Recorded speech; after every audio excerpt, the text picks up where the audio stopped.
When I started this podcast in the middle of the pandemic, I did so wanting to have longer conversations with people working in the world of satellite imagery and mapping more broadly.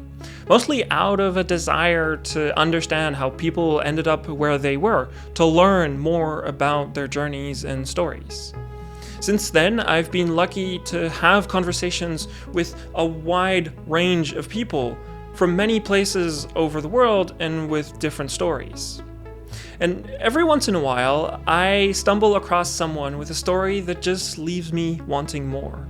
A few months ago, I read a glimpse about today's guest, Zhuang-Fang Nana Yi, and specifically about how she started working on mapping rubber tree plantation because that was what her community was relying on. I think I was the perfect candidate. My parents are rice and rubber farmers, and I know enough about rubber trees, and I speak local language. This is a conversation about mapping plantations, sure, but it's also about understanding the people and the reasons why policies are put in place and how they affect different people and environments. Rubber tree is acting as one of these, geopolitical crops. It's easy to look at satellite images, map deforestation, or any change related to biodiversity and climate and say, hey, this is really bad, we're ruining the planet. That's, in many ways, part of some of the job that I do. Though that doesn't always take into account why these actions are happening in the first place. Some of the environmental damages can be very real and do require action, but many times people rely on, in this case, plantations to make a living. Deforestation happens from overhead imagery. You can map it. Actually, how you stop deforestation is need to work from people's perspective. These conversations are why I started the podcast in the first place. I learned a ton in this conversation, and I hope you will too.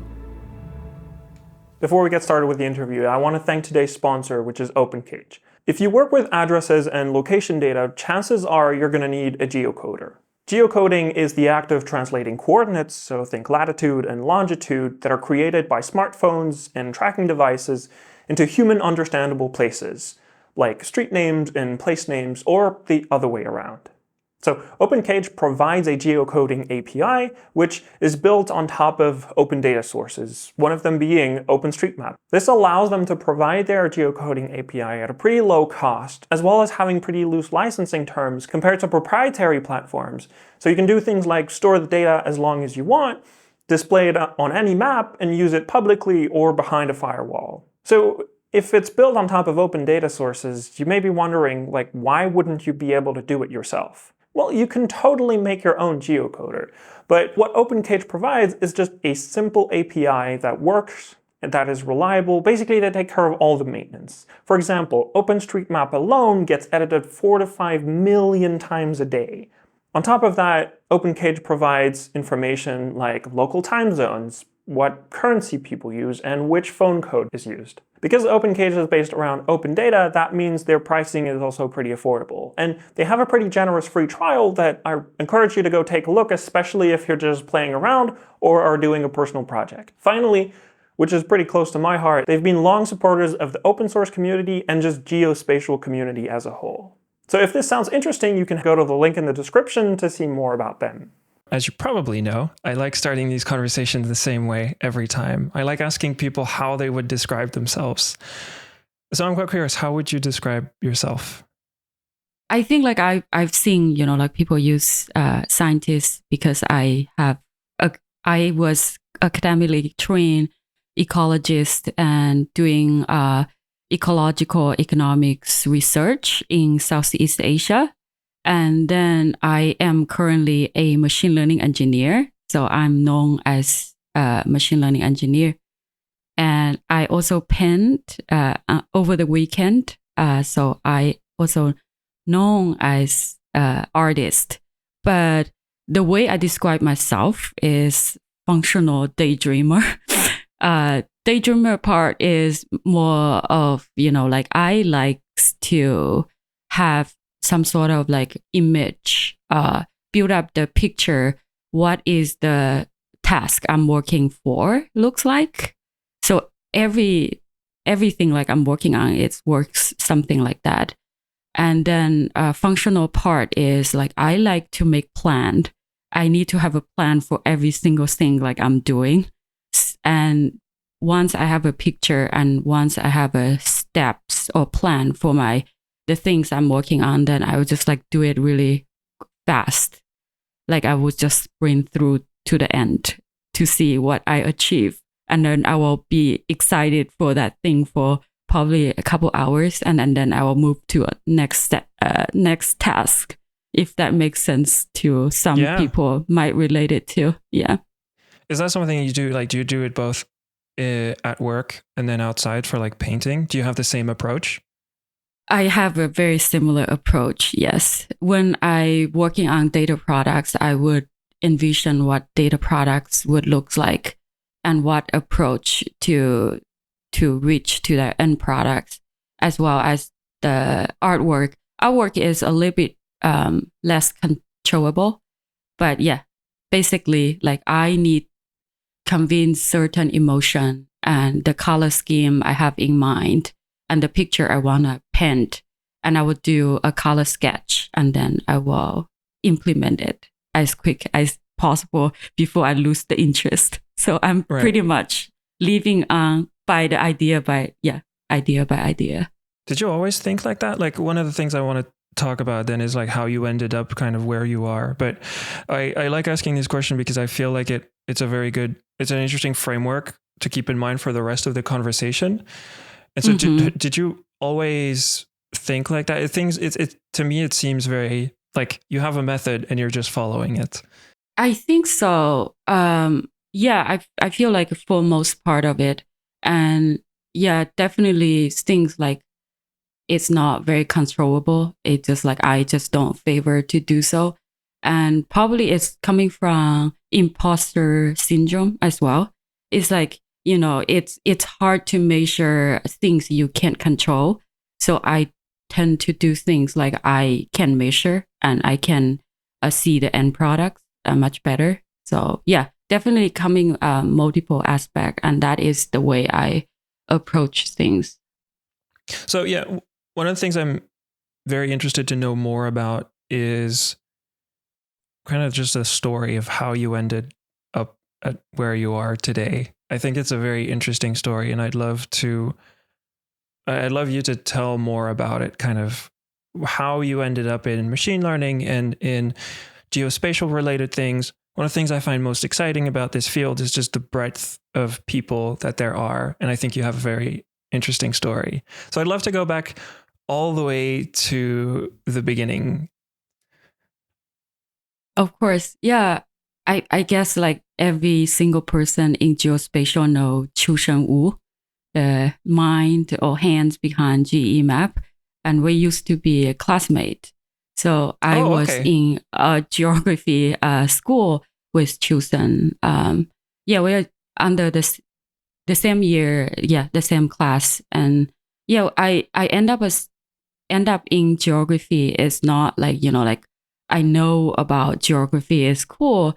I am coming from a very tiny village between like bordering Laos, Myanmar, and China. It's just like at very like tiny corner of China. And ethnically, I am Thai. I didn't speak Chinese and I went to Chinese school. And, like, of course, like my parents, they don't know anything about what my future gonna look like.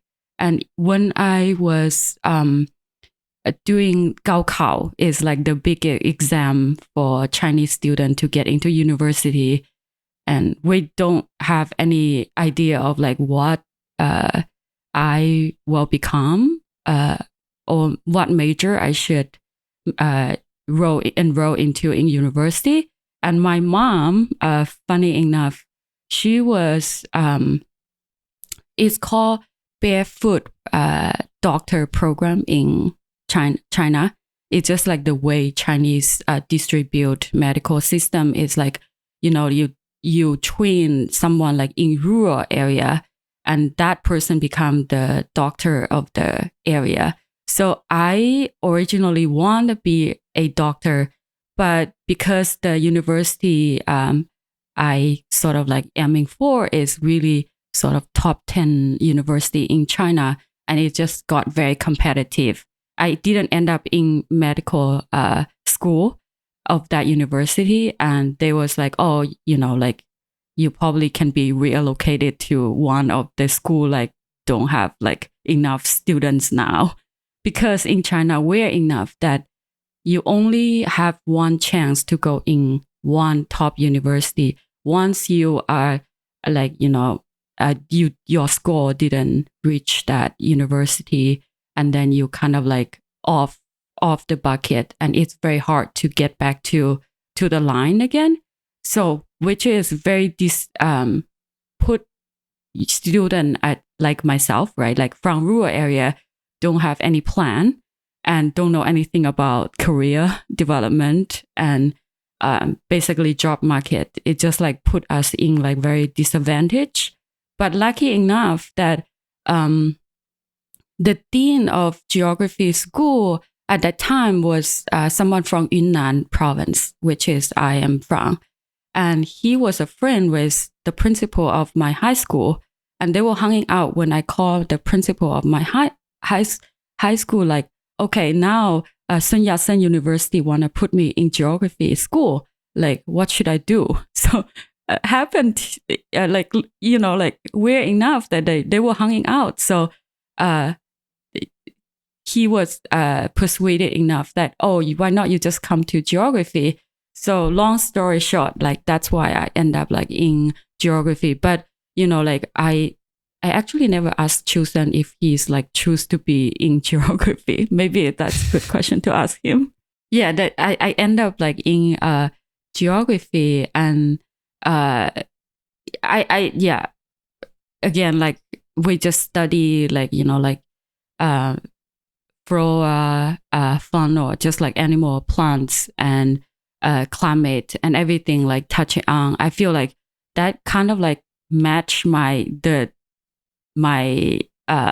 way I see the world. Like it very just like broad, and you kind of like have a surface knowledge about everything, but you don't know anything yet. So I think that is a good established for me to kind of like, okay, see this world like divided into a multiple subjects to begin with. I someone like don't know anything about the world. Yeah, well, fair enough. One thing that I want to clarify a little bit. You said that you didn't speak Chinese, but you went to Chinese school. How did that work? Basically, right, like every child, like minority child, like go to Chinese school, and it's mandatory for Chinese government put children in the school. And yeah, the only option for us is just like to go into Chinese school to learn Chinese. And so you were like learning Chinese it was a school to learn Chinese, right? They not specifically taught Chinese, and your only teacher is Chinese teacher that speak Mandarin. Okay, so you're forced to speak. You basically learn Mandarin because you have to learn it on the spot. Exactly.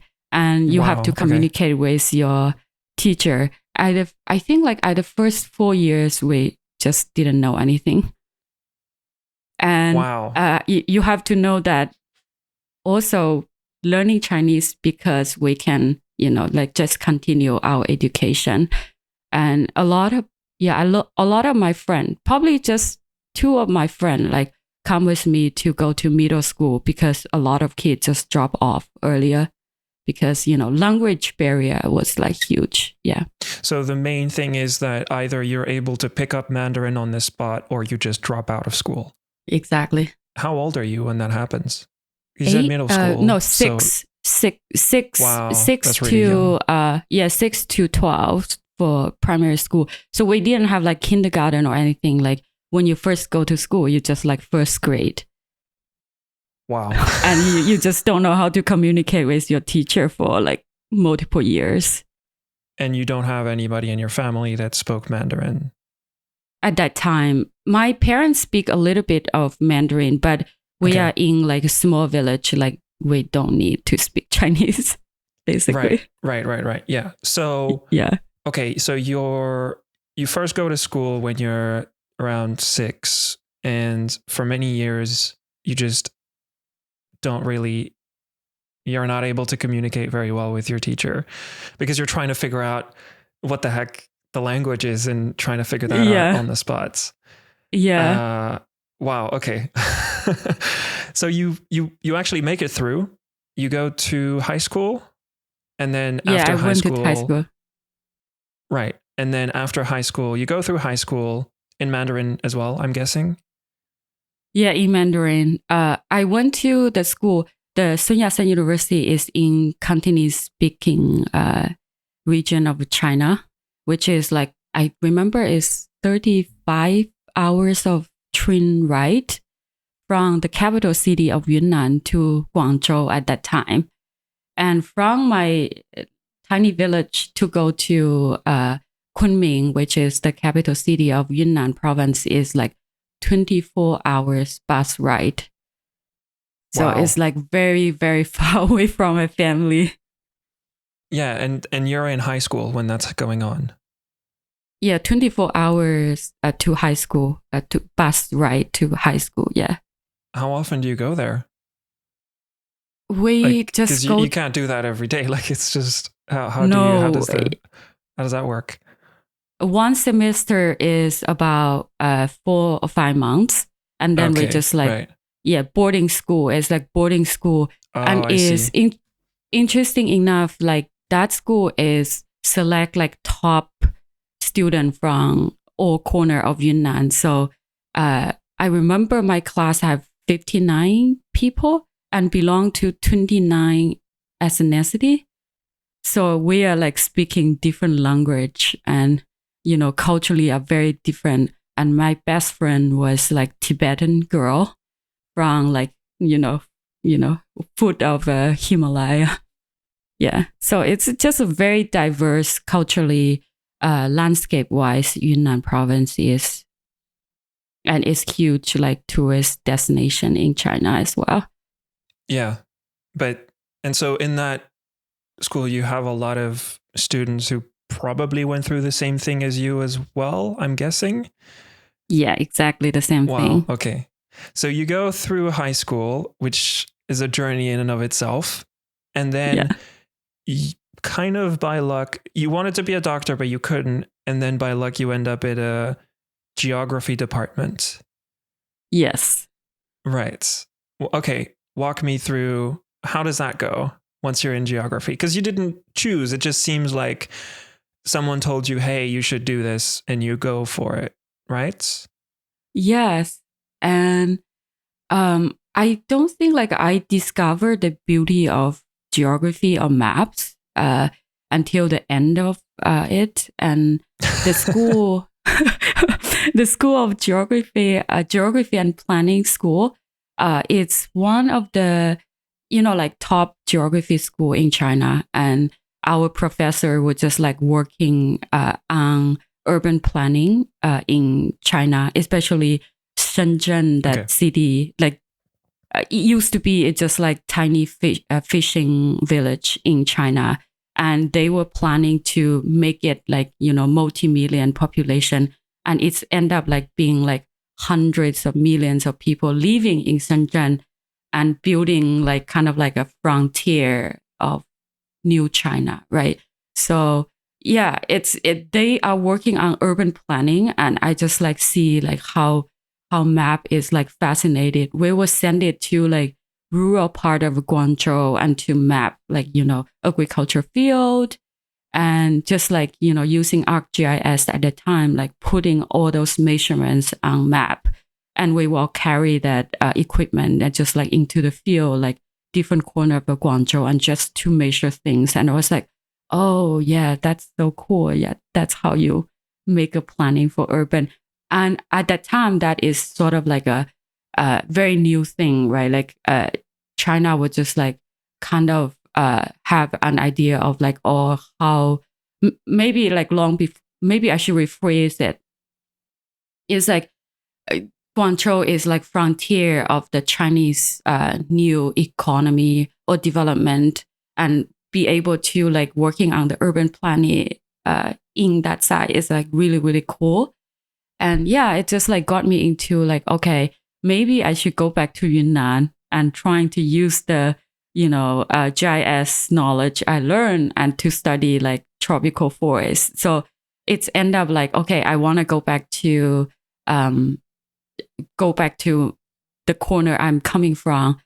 And the corner I'm coming from is very isolated, but we have one of the research institute study tropical botany, and they are just located 5 kilometers like from my parents' home, and they are all these scientists like living on a river circled, like big river circled island, and they're just like research institute, and the research institute not only just like Chinese researcher like doing a tropical forest study over there. It's like very international, like people from a different part of Southeast Asia country, and also like, like North America and European researcher were there.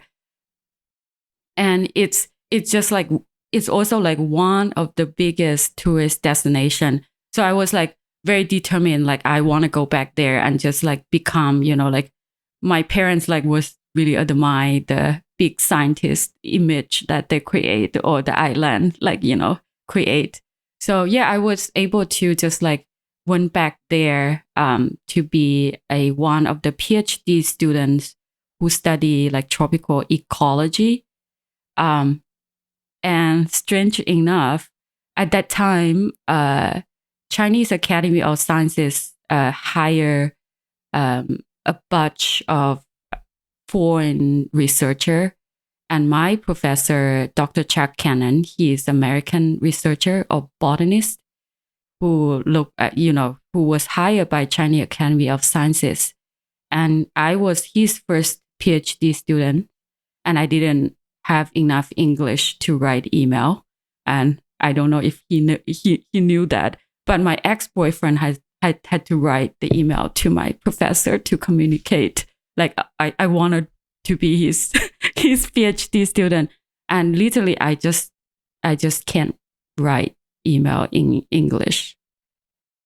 Yeah, so Okay. that was the stage I was at. It's a very long story. Yeah. Yeah. But wait. So you want to go back home, and so you see that there's this American researcher that's right next to where your parents are, and so you want to be his PhD. He doesn't speak Mandarin, he just speaks English, and that's why you have to. Yeah. Now you have to learn another language again. I have to learn another language. Right. Is that why you learned English? Is to like, as part of like, because you can send the email, and like that's pretty wild, by the way. But then even if he says yes, you're gonna have to be able to speak English, I guess, at some point. Is that kind of where you also pick up yet another language? Exactly. Yeah. I want to go back to the institute, like tropical botany. Right. It's called Zhuang-Fang Tropical Botanical Garden. I want to go back there because it's close to my parents, and I want to study tropical ecology. And Dr. Cannon, just happened to be hired by Chinese Academy of Sciences. And then I was ethnic minority from that area, and he's interested in start researcher position in Chinese Academy of Sciences. So this is kind of like perfect match for both of us. Okay, student from this region and professor from North America, and yeah, so that's how it happened. So your ex-boyfriend writes the email. I guess you get the PhD. What happens then? Because like you probably get that answer back relatively soon. So then like I'm just fascinated by the language aspect. Like, it just blows my mind that like You're talking about imposter syndrome. Like this is the level of confidence where you're like, I'll just do it and learn it on the spot. What exactly, happens? like the destiny just throwing task from task. Yeah, but you're to the me, one that and has I to just learn the languages on the spot. Like that's what I'm lucky enough. I'm grateful that I can speak two languages fluently. I know how much work it is to be able to learn another language. So you had to do that, it seems like twice. yeah.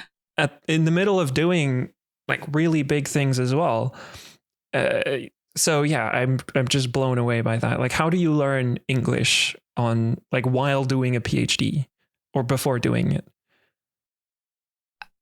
It's also like at the first 2 years, I probably just can't really like communicate my idea. So I have to make Okay. a lot of maps, right? Like to be Right. able, Okay. make a lot of map that is communicated like really well.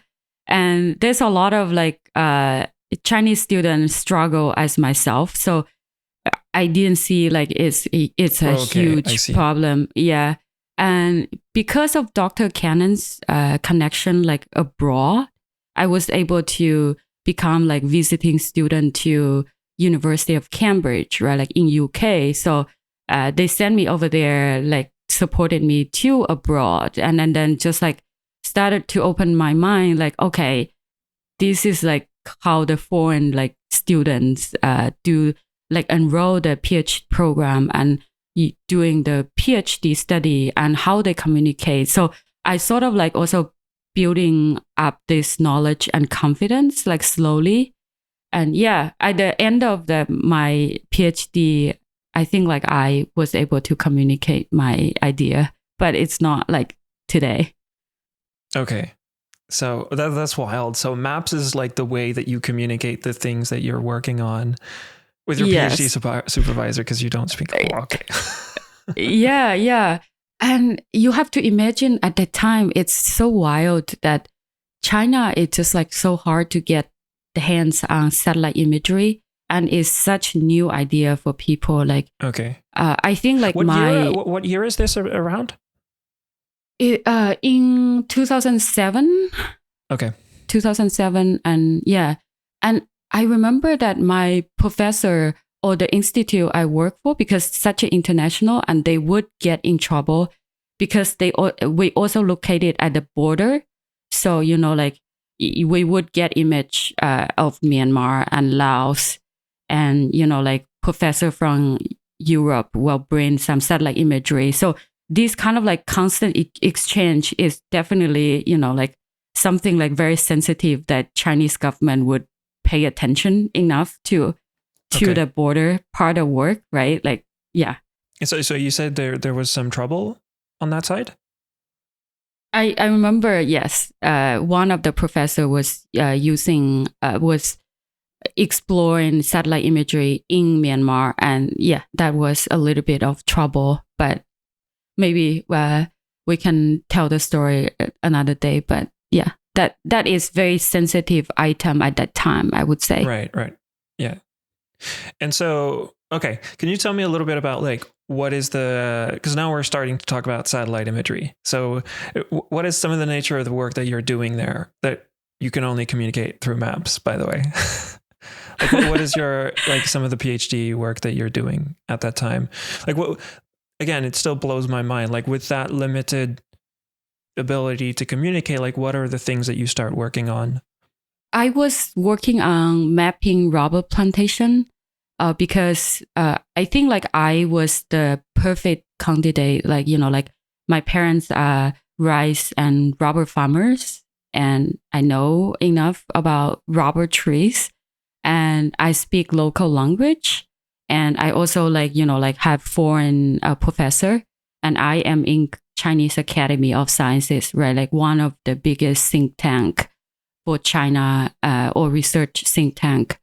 Yeah, so I was using satellite imagery to map monoculture rubber plantation, and they are very easy to spot from the overhead imagery. They just like planted in the row, and before they planted, like the native forest was clean cut. So I, you know, it's easier to map compared to other catch crop or kind of like mixed agroforestry forest or native forest. So I was working on that, and I would my study subject was like mapping ecosystem services evaluation, and so map definitely was the biggest communication tool for me at that time. Right.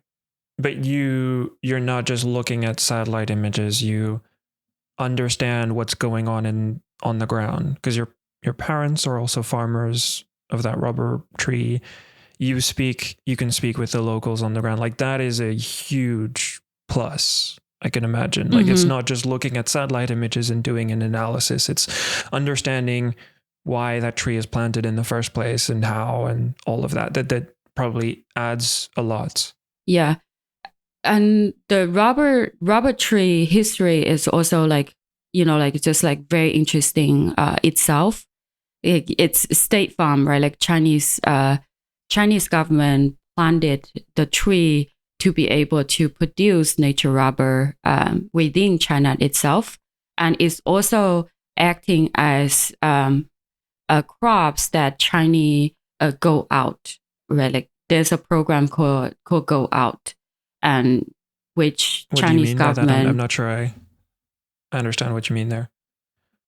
There's a program for China to go out to Southeast Asia, and rubber tree is acting as one of these, geopolitical crops that they would introduce to replace poppy or drugs. I see. Okay.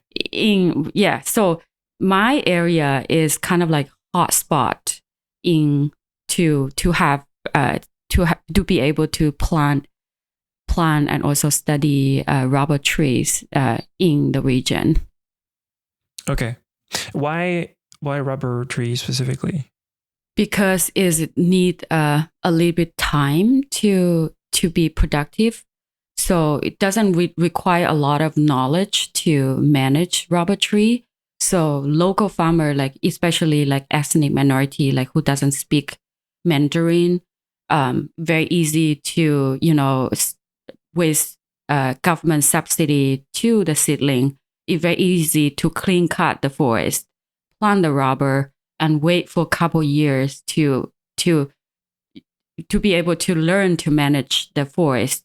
And tapping rubber is very skill work as well, and it's very labor intensive. So it's perfect crops for China to introduce to much like a rural highland Asia, to be able to like encourage local farmer to switch into more kind of like cash crops. But it's because it's monoculture, like you have to clear cut the forest.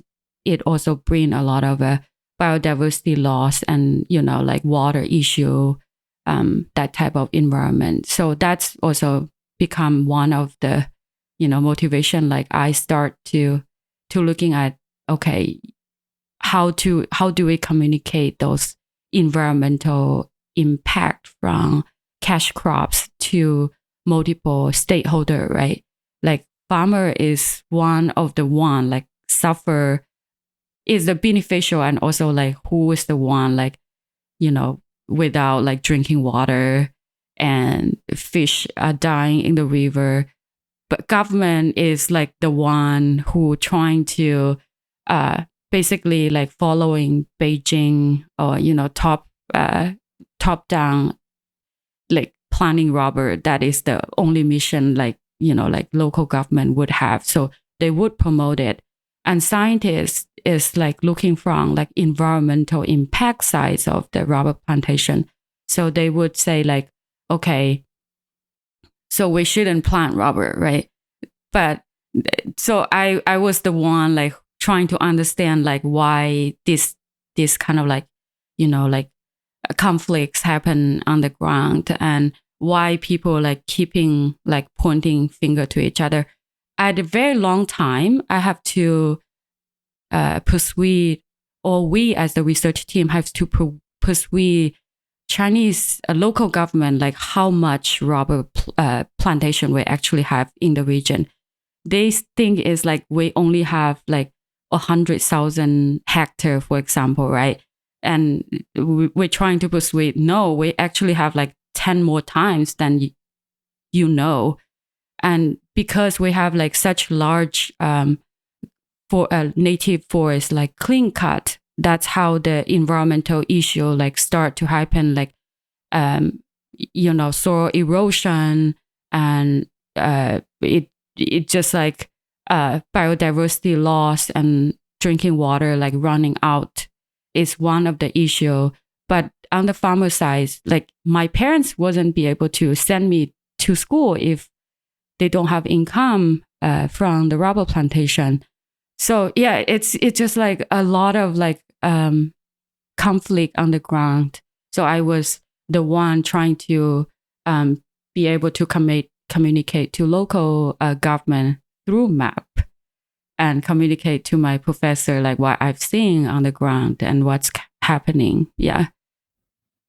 This is really interesting. It's like you introduce a change that has a lot of benefits, but it also has a lot of downsides. And both those benefits and downsides can actually happen to the same people. Like that's, I think we don't really talk about it that much. And that's one of the things we're probably going to talk more in depth about is this. I think it's very easy to point the finger and say, well, we're doing deforestation, therefore it's bad.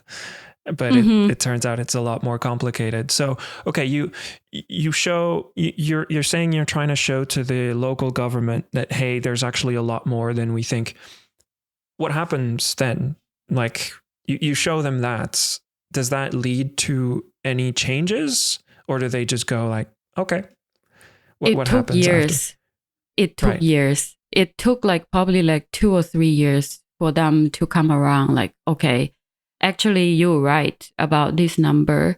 And at that time, then we kind of like jumping to write the report, like what potential, risk environmentally wise and socially wise, culture wise, and what impact it would have, and how we should plan, for like integration, basically, right? Like, rubber is the tree, like doesn't have like a fungi or disease. Rubber tree is coming from South America, right? Like natively, and they have a disease and fungi over there would kill rubber tree. But when it's planted in Asia, it doesn't have like native enemy, so it's growing really well. But there's only one fungus like infected rubber tree and would kill it. So farmer, if relies on only like income source basically from rubber tree, then that's place them in the risk. So I was also like the one trying to engage local government to, making plan like what is a program like we can bring into to enrich farmers' income sources, basically. So de-risk it as well, like saying it's very fragile because it's a monoculture. There's not that much risk, but if that one source of risk does come, it's disastrous. You said it took years. I'm guessing, like, could you tell me how that decision making happened? I think there's this bias where we imagine if only I can get the perfect map that shows what's going on the ground, everybody will just suddenly go, oh, of course, we need to change immediately the things that we're doing. It seems like what you're saying is that that's not the case. It took years of conversations. I'd like to understand a little bit more, like what happens, what's the process like during those years? I think they actually know like how much rubber is planted, but there's multiple level of pressure. That pressure from Beijing, like you have agriculture department, right? Like a ministry, like saying like, okay, we need to produce this much of rubber. We need to have like this much of rubber, and actually we need to plant how many trees, right? But another side is also like, we have very international research institute located in the area. And whenever like scientists write about the environmental impact, actually got international attention. I remember like, like I was interviewed by BBC and New York Times was contacting us at that time. It's just like, like it becomes such a hot topic. It's very hard for Chinese government to maneuver, the economic development pressure from central government, and as well as, like it just like price pressure from international press, basically. So yeah, it took a while for them to come around. It's like we need to recognize this problem, because if we don't, then we can't solve it. So yeah, I think it's just like it's the process time like took that. And so what happens then? Long. Like what was the outcome of working on that? Did that ultimately lead to a different way of approaching rubber tree plantation? I wouldn't say that it's changed that much, but it's definitely putting those local government in charge of like, okay, things now is a little bit out of control, because once farmers know how to plant rubber plantation, how to manage and tap rubber, and actually like nature reserve or protected area actually become like next target for farmer to cut down the native forest so I wouldn't say it is like it's changed like dramatically, but it's more kind of like, okay, we need to recognize this problem, and one is we need to have multiple sources of income for farmer. Another one is to be able to set the regulation to protect the left forest, because after 10 years, like the forest just rainforest in that part of the world, which is very scary, because China is like big country, but tropical forest is like very small portion, like just located at the border basically. So to be able to protect the nature and native forest, then you need to have a certain regulation. So yeah, it's putting turn around for putting them in charge of this like basically like hotspot.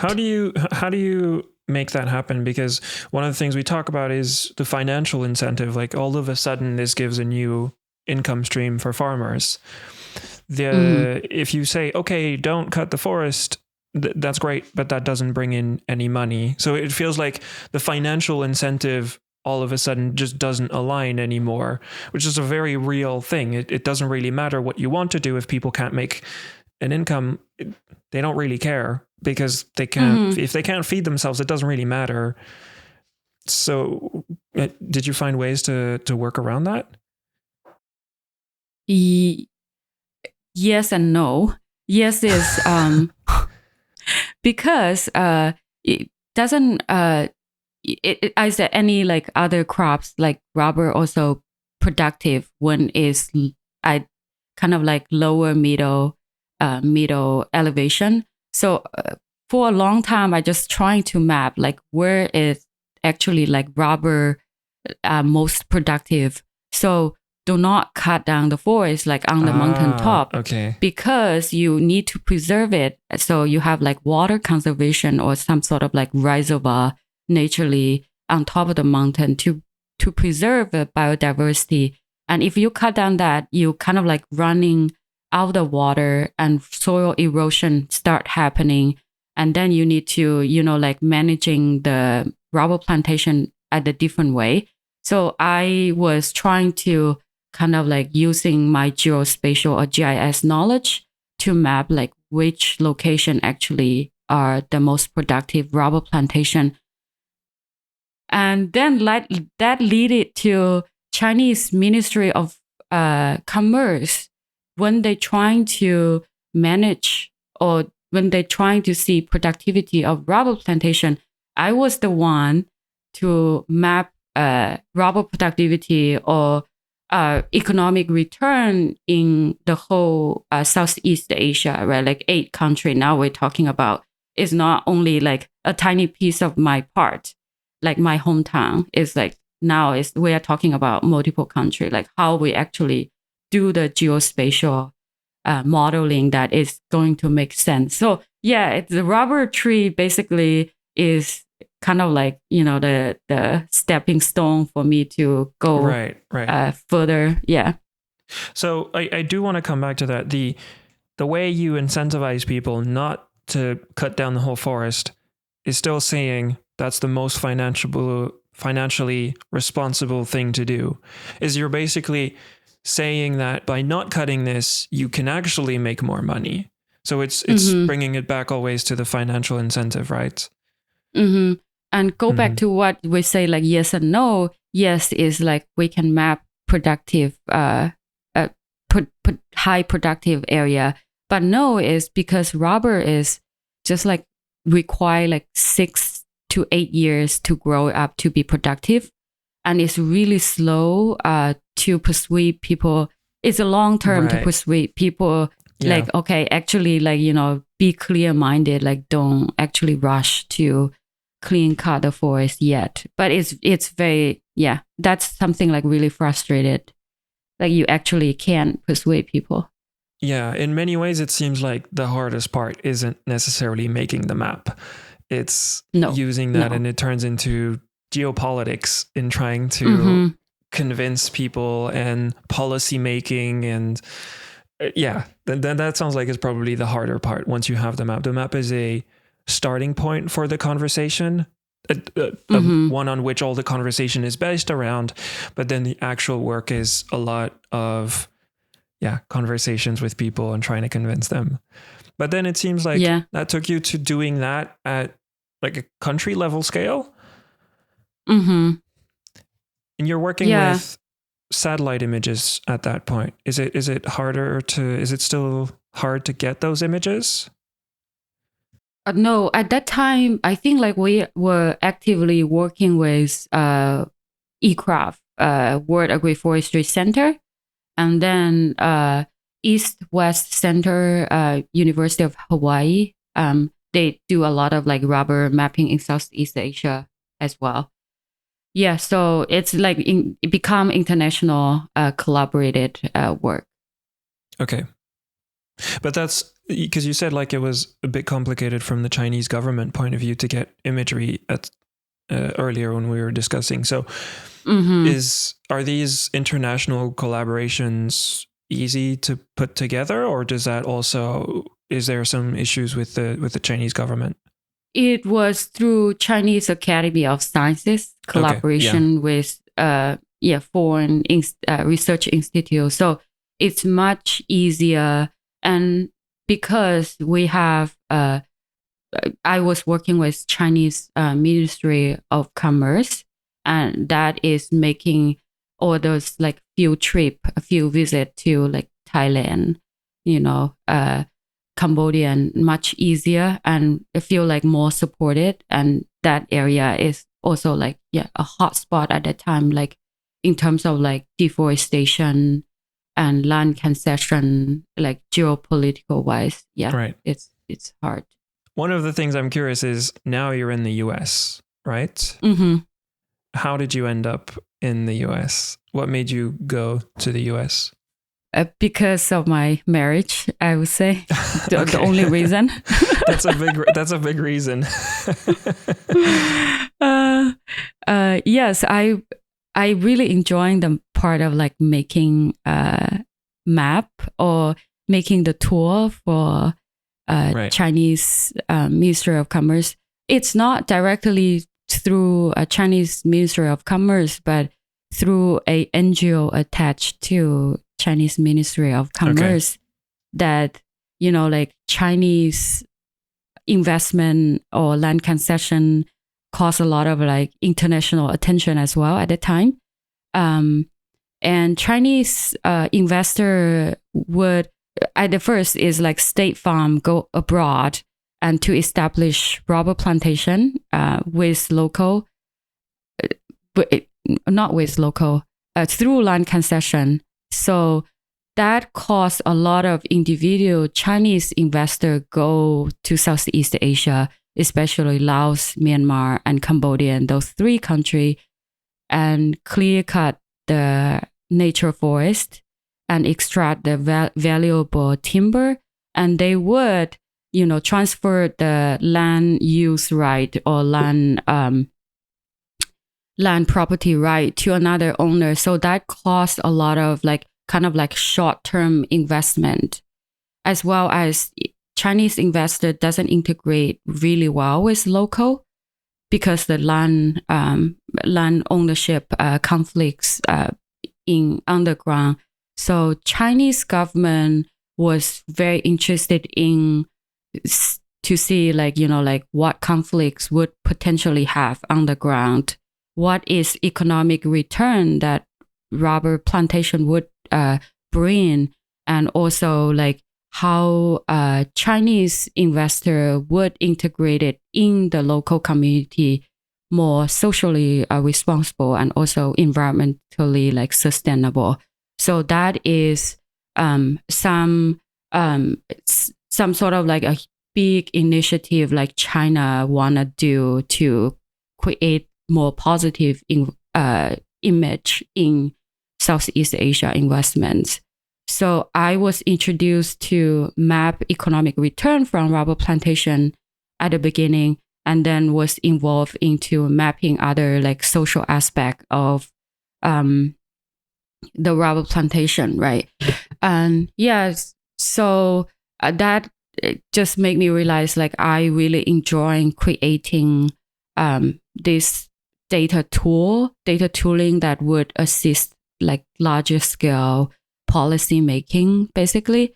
And I was still as a scientist or assistant professor at that time in Chinese Academy of Sciences, and I just realized maybe instead of writing paper and publishing paper, I should go into more sort of spatial modeling. And at the time, we're doing machine learning already, but nobody called it machine learning. It's just methodology wise, right?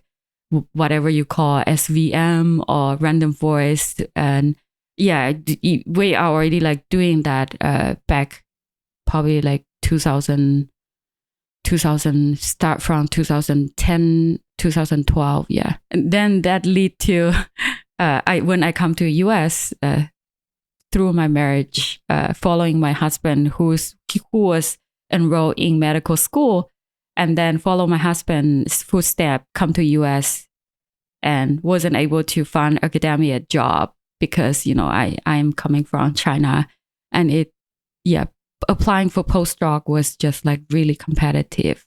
And so you find a job in the private sector then, if not academia? No, it's a long story as well, and that's Okay, also that's also into art. Start to have some sort of I was so miserable that all my colleagues in China. So of course 12 hours time difference. It just make it very miserable to be able to communicate with people while I was managing a couple of grants I got in China and doing my research in US. Cannot communicate with anyone and don't have a friend. And art was only thing get me through that dark time, I would say.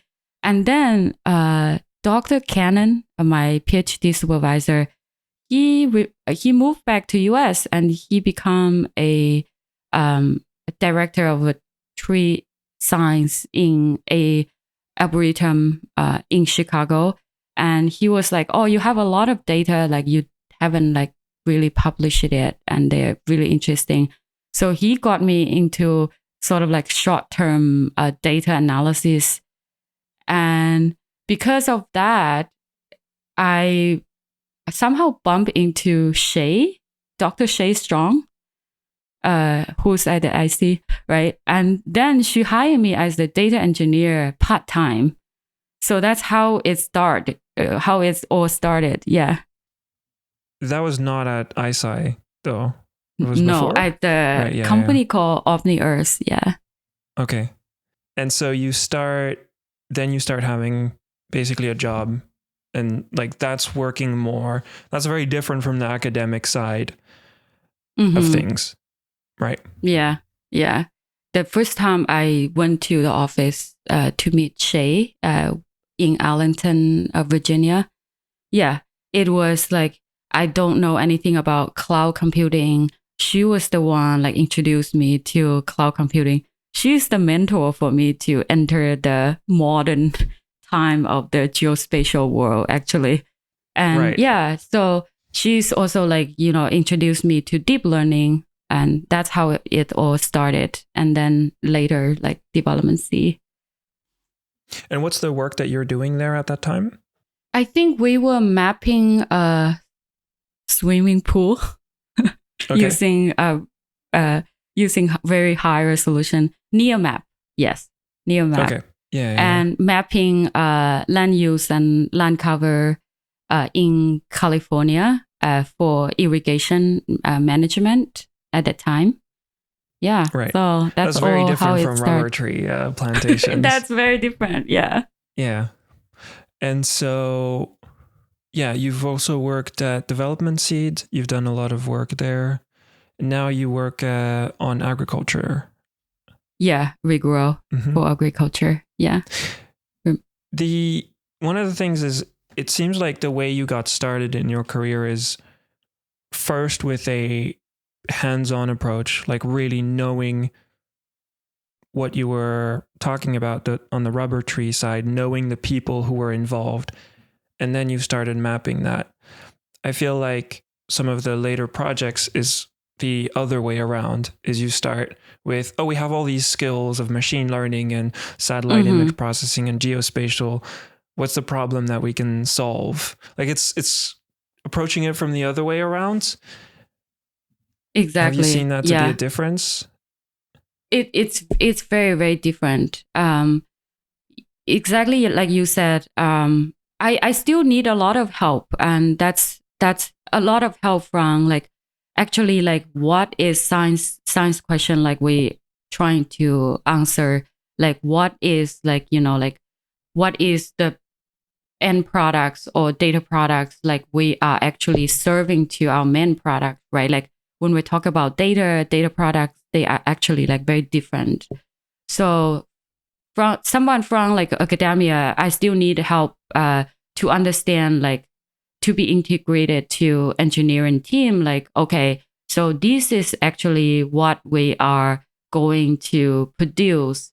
And yeah, I would say like my current job is definitely a slightly detached from people side of work. It's purely like just engineering. So it's pretty cool. Like in Regrow, like we actually have people who is in the research team are farmers, and it's really cool to talk to them, Yeah. This is one of the things that I want to talk about. Like it's not all companies or even projects or policies necessarily have that. It seems like a lot of it comes from, we have satellite image, we don't need the stuff on the ground. We can already see all of it on our screen. Do you see that as well? Yeah, I think I see, when people are talking about scalable, that's exactly what I see.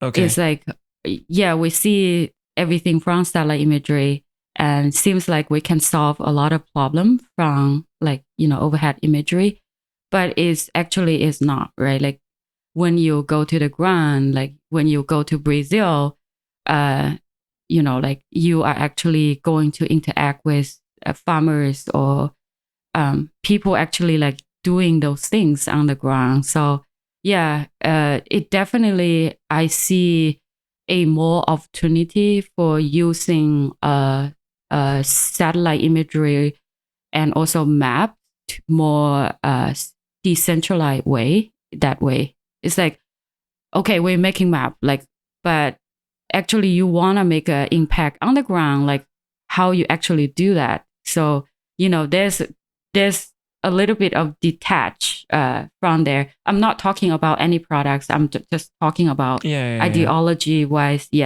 It's the problem. What do you mean by decentralized approach? I'm not sure I actually fully understand what you mean there. I always believe like to solve the local problem is only by people who actually understand the local problem, right? So if you wanna understand like why deforestation happen, is like deforestation happens from overhead imagery. You can map it easily, quote unquote. But actually, like how you stop deforestation is you need to work from like people's perspective, and that is something like lacking when we're talking about scalable solution. Is scalable, but there's also lacking a feedback loop from people on the ground back to like sees like things like we can see at the larger scale. How do you think we get out of that loop? Like it was just like, oh, we can like they have this scalable solution. What do you think leads to actually having action? Probably also like talking it from my own research experience on the ground in Southeast Asia. I think it's very critical to have multiple stakeholder conversation on the ground. Like when you go to a different country, right? Like when we're talking about global products, we are talking about local issue as well. So just like make sure that you engage with local community, from research community, and also like from farmer association, farmer themselves, and so from local government as well. And I believe that is something like Regrow trying to do in different, like when we go to like different country. That's how we so operate, that at least going in the field is like a big part of the work. It's not just the remote sensing. Mm-hmm. I want to come back to the art aspect. You were saying it was something that helped you a lot. And like, so for people who are just listening, you have like a lot of paintings in the background, like while we're talking, which are really cool. And there's a few things I'd love to talk on this, because I'd love to know a little bit more. Like, you seem like you're still doing a lot. And that's something that we don't really talk about as much sometimes, is like, oh, people are just people and they're engineers and things like that. But there's a lot that comes. I find it very interesting to talk to people who have this very artistic mindset, who are also in art. And so the first thing I want to ask is, did you feel like, you mentioned it helped you when you moved to the US, but do you feel like it helps also like in the work that you're doing? Are there parallels? You were talking at the very beginning about, that focus and planning, like that was one of the similarities. I'm really curious to know if there are any others. It's super helpful as a person who wanna express themselves, I would say. So this is the thing, like I'm still struggling to, probably not struggling, I'm trying to find a perfect match between my work and my art. I don't see them as a perfect way to work together yet, but I know like something, maybe this is a little bit derived from our conversation.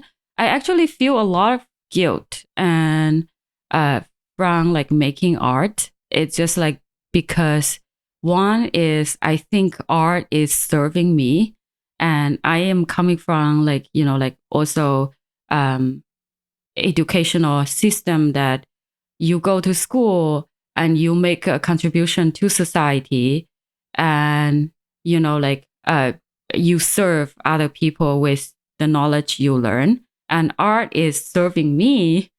And when I'm making art, is some sort of like my hobby and is serving my well-being. And for a long time, like I don't talk about my art at all. It's just like the way, like the way it helping me, but not helping other people, actually making myself in some sort of like a self-doubt for a long time. And I opened it up because in US, like people are talking about, if you don't understand yourself, if you don't know yourself, like then you can't serve other people super well. So then I just realized maybe, like, okay, art is helping me, helping myself as a person going through some sort of like really down time. And I want to make art. It just like make me feel like a complete person. Like I have a mood, right? Like I really love painting cloud. You see a cloud, like sun beaming in or out of cloud. Is just like, like that is ultimate like daydreamer looks like to me. It's just like I was able to Right. observe a cloud, and I just like, my mind just like start to go off. And that is it just like fascinated me. And I love to play with color as well. And yeah, I think like art is some sort of like therapy. And then I realized people love my art, and I start to sell to friends and colleagues, and that also like give me a lot of guilt that, oh, I shouldn't do that. So I use that money to support like a conservation NGO or local organization that I want to make it art. It's not about me. It's like a way to give it back to my community, basically. So yeah, so now it's like they serving me and also like serving other people. Then I feel like a little bit better about making art. That's so interesting that you mentioned. Sorry, go ahead.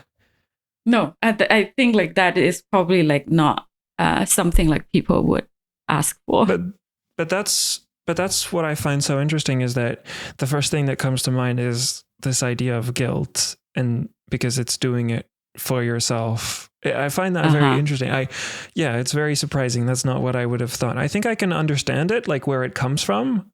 But yeah, I don't know if everything has to serve a purpose all the time. I think in many ways that's where art comes in, because you said it's this tool to express yourself. Like I feel like that's a utility in and of itself already.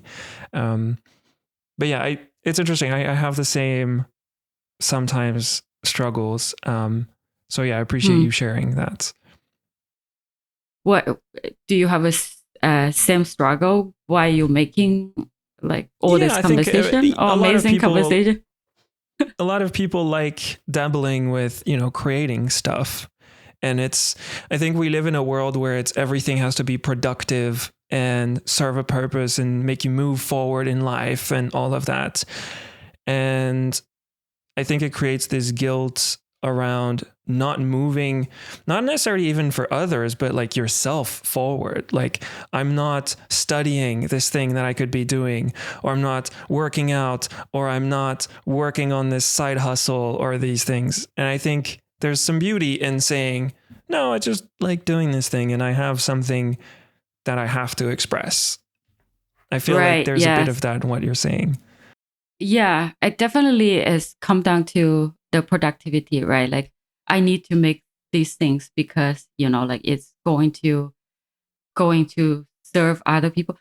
That is the culture, like I think like have a huge impact on me coming from probably like more from Chinese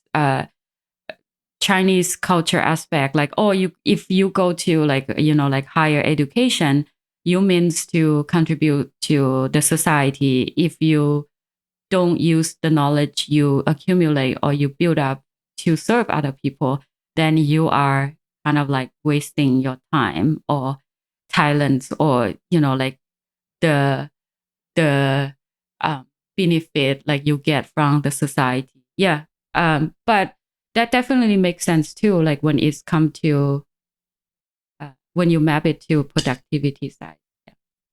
Do you see those things are different between your time in the US and the time that you spent in China or back home? Do you see that people think about these things differently? Very differently. Yeah. Could you expand on that? Yeah. Different from the side is, I think, I would say, I would say, let me explain it this way. I would say that, like in Chinese education system, that you are always in compare with other people, right? Because so many people like it's so competitive.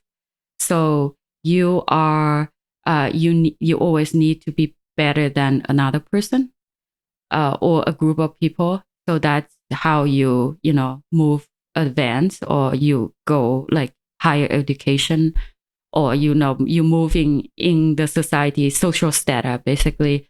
But in Western culture, I would say it's more kind of like I compare myself with myself. So if I don't serve myself well, how do I actually serve other people? So from the inward side, that how do I actually become a better person, instead of like okay, how do I become a better than other people? So this is like definitely a very different side of things. So I would say if I go back to China now, like I start making art, I will feel really bad, really, really bad. Okay. And because, like that is like social expectation from your peer or from your family. And if I am in US, like who care about what I'm doing, right? So I'm just like Okay. Yeah, that's it's more from long explanation, but yeah, more from that aspect. No, that makes sense. I want to talk about AI art. And the reason I want to talk about that is because I feel like you have a foot in both fields. One, as you paint a lot, and it seems like expressing yourself is a very important thing. But then you also have worked on machine learning a lot and understand that a lot. There's a lot of debates about the nature of what machine learning is and what art is at the same time right now. Like we're in this interesting period where there used to be the machine learning nerds who were doing their own thing, and there were the weird artist people who were doing their own thing. And they were very separate people, and they were super interesting, but very different. And they didn't, those two sets of people rarely interacted together because they didn't really have to. And now there's this huge head-on clash where my Twitter feed, at least, is full of, on one side, artists who are like, this is horrible. And then machine learning people who are like, this is amazing what we can do.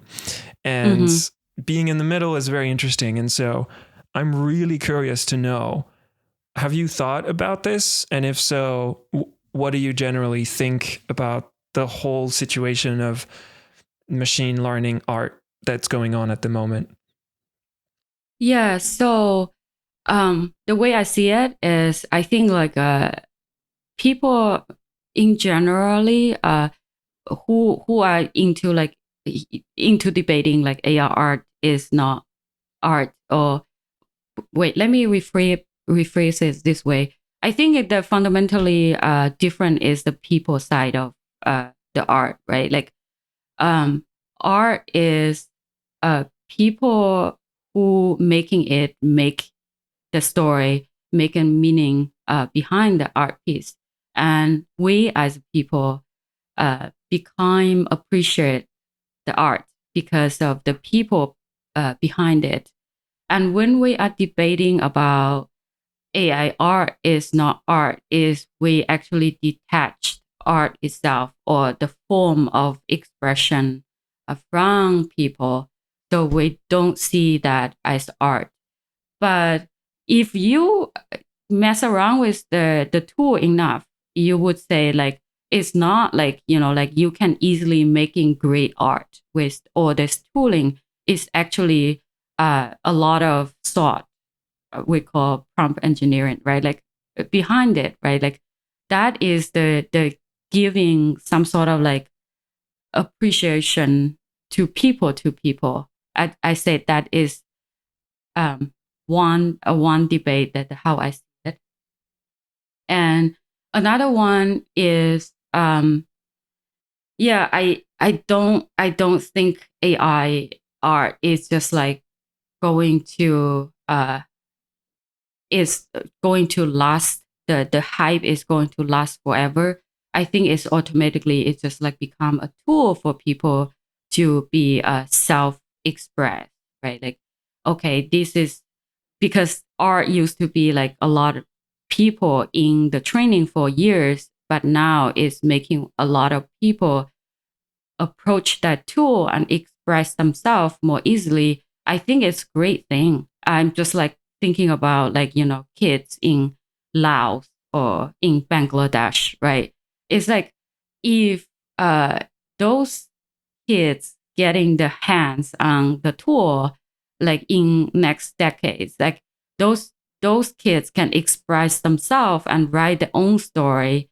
And long story about like training the set is very westernized or very North American or European centric. But talking about those kids like getting the hands to the tools, they can express and write their own story. I think that impact is massive. But come back to art itself, I think it's still people follow people, that people who appreciate art actually appreciate the mind and hands behind art. It's not like, it's not how beautifully we make it. It's more kind of like, oh, that's imperfect. And I see, that cloud, I see a like wolf head. Oh, that's cool, But then different people come and they see like God's hands. I was like, I have no idea what you see, where you say God's hands, So it's just like art is connect with people at a different level, and it's have to do with people to people. That's Yeah, I like that. Thanks for sharing that. I appreciate that.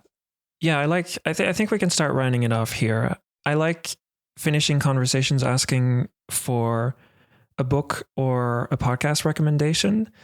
Because I think it's very interesting to just know. I find like it's an interesting way to know a little bit more about people and how they think.